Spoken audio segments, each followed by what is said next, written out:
नमस्ते नमस्कार साथियों, जय हिंद। आप सभी का स्वागत है आपके अपने चैनल ज्ञानी बाबा में। मैं दुर्गेश सर लेकर आ गया हूँ आप लोगों के लिए 20 बहुत ही महत्वपूर्ण प्रश्न हिंदी का ना।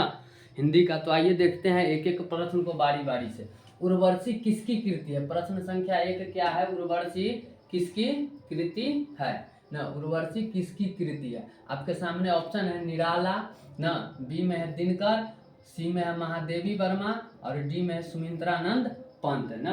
तो आपका जो सही आंसर है वो क्या हो जाएगा? Option B Dinkar. Option B क्या हो जाएगा? दिनकर। आइए प्रश्न संख्या 2 देखते हैं। प्रश्न संख्या 2 में क्या है कि दिनकर को साहित्य अकादमी पुरस्कार किस कृति पर मिला ना। किस कृति पर मिला? तो आपके सामने ऑप्शन है ए में। ऑप्शन ए में क्या है? सामधेनी, दू में है द्विविध गीत, सी में है उर्वशी और डी में है संस्कृत के 4 अध्याय। तो आपका जो सही आंसर हो जाएगा वो ऑप्शन डी हो जाएगा, संस्कृत के 4 अध्याय। आइए देखते हैं अगले प्रश्न संख्या 3। प्रश्न संख्या 3 में क्या है? दिनकर को ज्ञानपीठ पुरस्कार किस रचना पर प्राप्त हुआ ना। आपके सामने ऑप्शन है ये रश्मि रथी, थोड़ा मिस्टेक है टाइपिंग, रश्मि रथी, उर्वशी, परशुराम की प्रतीक्षा, नील कुसुम ना। तो आपका ऑप्शन जो है बी हो जाएगा सही, उर्वशी पर मिला था। आइए देखते हैं प्रश्न संख्या 4। प्रश्न संख्या 4 में क्या है? दिनकर किस विश्वविद्यालय के उप कुलपति बनाए गए थे ना। आपके सामने ऑप्शन है। ऑप्शन ए में क्या दिया हुआ है? बिहार विश्वविद्यालय। ऑप्शन बी में दिया हुआ है पटना विश्वविद्यालय। ऑप्शन सी में क्या है? भागलपुर विश्वविद्यालय। और ऑप्शन डी में है मगध विश्वविद्यालय ना। तो आपका जो ऑप्शन सी हो जाएगा सही आंसर, भागलपुर विश्वविद्यालय। आपका आंसर कौन सा हो जाएगा? 4 का सी हो जाएगा, भागलपुर विश्वविद्यालय। आइए प्रश्न संख्या देखते हैं 5 नंबर। 5 में क्या है? 5वां जो प्रश्न है, दिनकर ने जनतंत्र का जन्म शीर्षक कविता में दुधमुही शब्द का प्रयोग किसके लिए किया है ना। जो दुधमुही शब्द का जो इस्तेमाल है वो किनके लिए हुआ है? ऑप्शन ए में है अपने बेटी के लिए, बी में है पड़ोस की बच्ची के लिए, सी में है जनता के लिए और डी में है समाज के किसी बालिका के लिए। तो आपका जो सही आंसर है वो हो जाएगा क्या? जनता के लिए। क्या हो जाएगा आपका सही आंसर? जनता के लिए। आइए देखते हैं प्रश्न संख्या 6 में क्या है? तो प्रश्न संख्या 6 है, जनतंत्र का जन्म शीर्षक कविता में कवि ने किसे देवता कहा है ना। मतलब कि जनतंत्र का जन्म शीर्षक कविता में कवि ने किसे देवता कहा है? आपके सामने ऑप्शन है। ऑप्शन ए में क्या है? राम ना, बी में है कृष्ण, सी में है किसान मजदूर और डी में है बुद्ध ना। तो आपका जो सही आंसर है वो क्या हो जाएगा? किसान मजदूर ना। देखते हैं अगला प्रश्न संख्या 7। प्रश्न संख्या 7 में क्या है? जनतंत्र का जन्म के कवि कौन है ना। जनतंत्र के जन्म के जो कविता है, मतलब इसका जो कवि है वो कौन है ना। तो आपके सामने ऑप्शन है ए में रामधारी सी दिनकर, बी में प्रेम घन, सी में धनानंद और डी में यज्ञ ना। तो आपका जो सही आंसर हो जाएगा वो क्या हो जाएगा? ऑप्शन है रामधारी सी दिनकर। आइए देखते हैं प्रश्न संख्या 8। प्रश्न संख्या 8 में क्या है? प्रश्न संख्या 8 जो है, दिनकर का जन्म कब हुआ ना। दिनकर का जो जन्म है वो कब हुआ?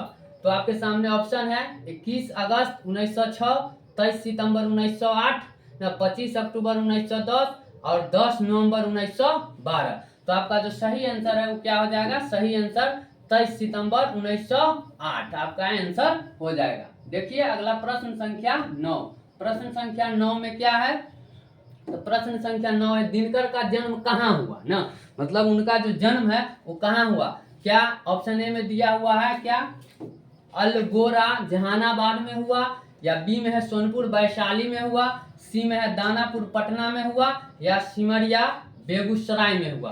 तो आपका ऑप्शन जो है डी सही हो जाएगा, सिमरिया बेगूसराय। आइए देखते हैं प्रश्न संख्या 10। प्रश्न संख्या 10 में क्या है? दिनकर जी की प्रारंभिक शिक्षा कहाँ से हुई थी ना। दिनकर जी की प्रारंभिक शिक्षा जो है वो कहाँ से हुई थी?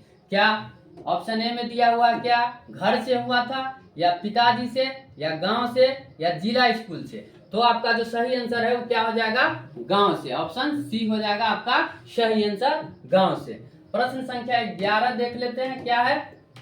11 में क्या है, 11 प्रश्न संख्या, दिनकर की किस रचना में कर्ण को नायक बनाया गया है। क्या वो जो आपका ऑप्शन है उर्वशी, बी में ऑप्शन है रश्मि रथी, सी में ऑप्शन है हुंकार, डी में हारे को हरिनाम ना।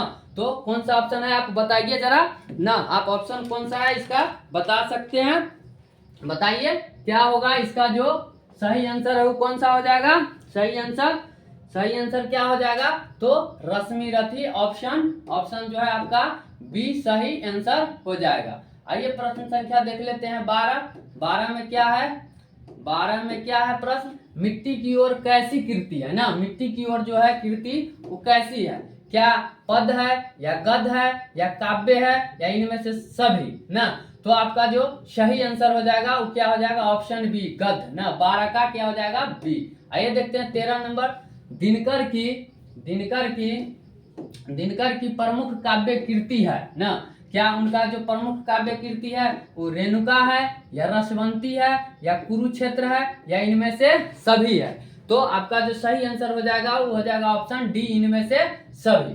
प्रश्न संख्या आप देखेंगे 14 में क्या है, आइए देखते हैं। दिनकर की गद्य कृति जो है कृति है ना, ऑप्शन ए में दिया हुआ है अर्धनारीश्वर, बी में दिया है दिनकर की डायरी, सी में दिया हुआ है बट पीपल और डी में इनमें से सभी।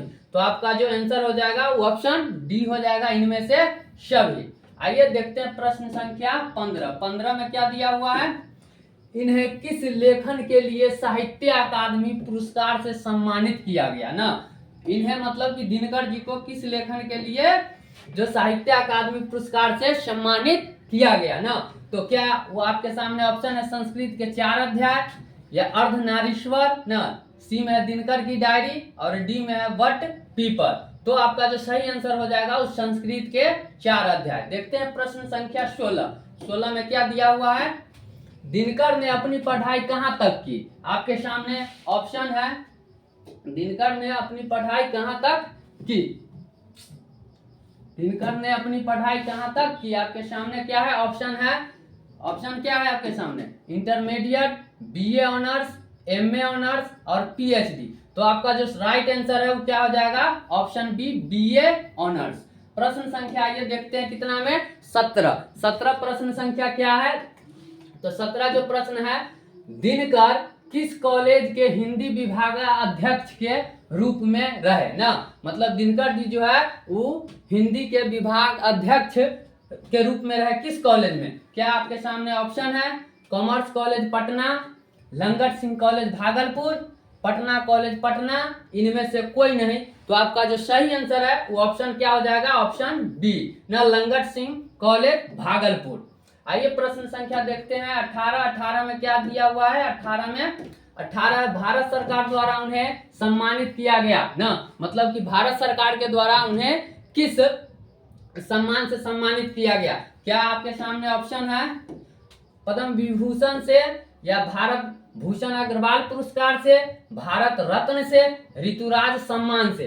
तो आपके सामने जो ऑप्शन है वो क्या हो जाएगा, पद्म विभूषण से उनको सम्मानित किया गया था। तो आपका सही आंसर जो है वो क्या हो जाएगा, ऑप्शन ए। आइए देखते हैं प्रश्न संख्या 19 में क्या है, किसे सिंहासन खाली करने की बात कही गई है ना। मतलब कि किसे सिंहासन खाली करने की बात कही गई है। क्या राजतंत्र को, ऑप्शन ए में दिया हुआ है, बी में है कि सामंतवाद को, सी में है ए और बी दोनों को, डी में है इनमें से कोई नहीं। तो आपका सही जो आंसर हो जाएगा वो हो जाएगा ऑप्शन सी होगा, क्योंकि राजतंत्र को भी और सामंतवाद को भी सिंहासन खाली करने की बात कही गई है। आज का ये आखिरी प्रश्न है 20वां नंबर, उसको देख लेते हैं क्या है, दिनकर जी का निधन कब हुआ ना। दिनकर जी का जो निधन है वो कब हुआ। क्या आपके सामने ऑप्शन है, ऑप्शन क्या है, तो 21 जनवरी 1971 को, बी में दिया गया हुआ है 22 फरवरी 1972 को, सी में दिया हुआ है 23 मार्च 1973 को और डी में है 24 अप्रैल 1974 को। तो आपका जो सही आंसर है वो हो जाएगा ऑप्शन डी 24 अप्रैल 1974 1974 को। यदि यह वीडियो आपको पसंद आता हो तो ज़्यादा से ज़्यादा लाइक, शेयर और चैनल को सब्सक्राइब करना न भूलें। फिर मिलेंगे अगले